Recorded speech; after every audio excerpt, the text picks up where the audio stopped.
李白。滾動將進酒，君不見，黃河之水天上來，奔流到海不復回。君不見，高堂明鏡悲白髮，朝如青絲暮成雪。人生得意須盡歡，莫使金樽空對月。天生我材必有用，千金散盡還復來。烹羊宰牛且為樂，會須一飲300杯。岑夫子，丹丘生，將進酒，杯莫停。如君歌一曲，請君為我傾耳聽。鐘鼓饌玉不足貴，但願長醉不復醒。古來聖賢皆寂寞，惟有飲者留其名。陳王昔時宴平樂，斗酒10千之歡躍。主人何為言少錢，徑須沽取對君酌。五花馬，千金裘，呼兒將出換美酒，如爾同銷萬古愁。打開的書，白話譯文。你難道沒有看見嗎？那黃河之水，仿佛從天上奔騰而來，滾滾東流入海，再也不會回頭。你難道沒有看見嗎？在高堂之上，對着明鏡感嘆自己的白髮，早晨還是烏黑的青絲，傍晚就已白如雪。人生在世，得意之時就該盡情歡樂，別讓金杯空對着皎潔的明月。上天造就了我的才幹，就必然有其用處。千兩黃金散盡了，也還能再賺回來。且烹羊宰牛，享受眼前的歡樂吧。要喝就該痛飲300杯。岑夫子啊，丹丘生啊，快快喝酒，不要停下酒杯。我為你們唱一首歌，請你們側耳為我傾聽。那些豪華的宴席，山珍海味，哪裏值得珍惜？我只願永遠沉醉，不願再醒來。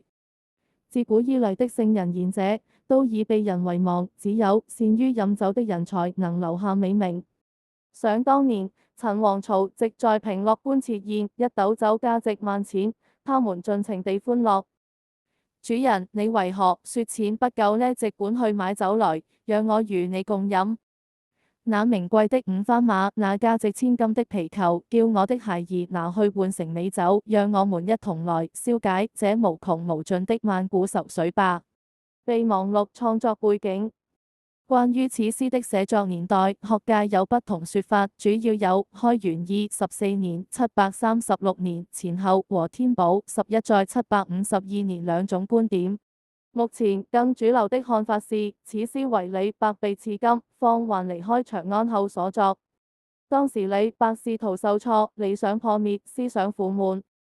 在嵩山有人原丹丘的山居，他與岑勳相聚，借酒興詩，將滿腔的激憤化為豪放的行樂之舉，寫下了這首氣勢磅礴的千古絕唱。錦標作品鑑賞：一、詩酒豪情，反抗現實。這首詩氣勢豪邁，感情奔放，語言酣暢淋漓，具有極強的感染力，是李白詠酒詩中的巔峰之作。表面上是宣揚縱酒行樂，實際上是李白在理想無法實現時發出的激憤之詞，包含着他對社會現實的極度不滿和憤怒抗議。他借酒的力量，將沖天的激憤化為豪放的行樂之舉，以此來發洩不滿，排遣憂愁。二、句式錯落，氣勢磅礴。全詩以7言為主，右集以3言、5言乃至10言，句式參差錯落，節奏如天風海雨般急速奔放，與詩人跌宕起伏的情感完美契合。三、名句解讀：君不見，黃河之水天上來，奔流到海不復回。開篇以黃河喜慶，上句寫大河之來，勢不可擋；下句寫大河之去，勢不可回。兩個君不見憑空起勢，極富震撼力，為全詩定下了壯闊的基調。有學者認為，君不見三字雖看似多餘，但去掉則氣勢大減。天生我材必有用，千金散盡還復來。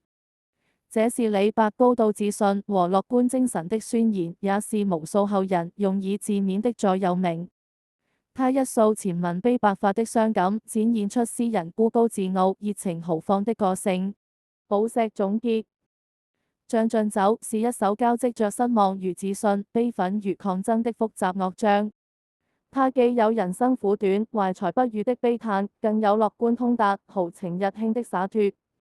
千百年來，這首詩憑借其排山倒海的氣勢和深沉激盪的情感，成為了中國詩歌史上不朽的經典。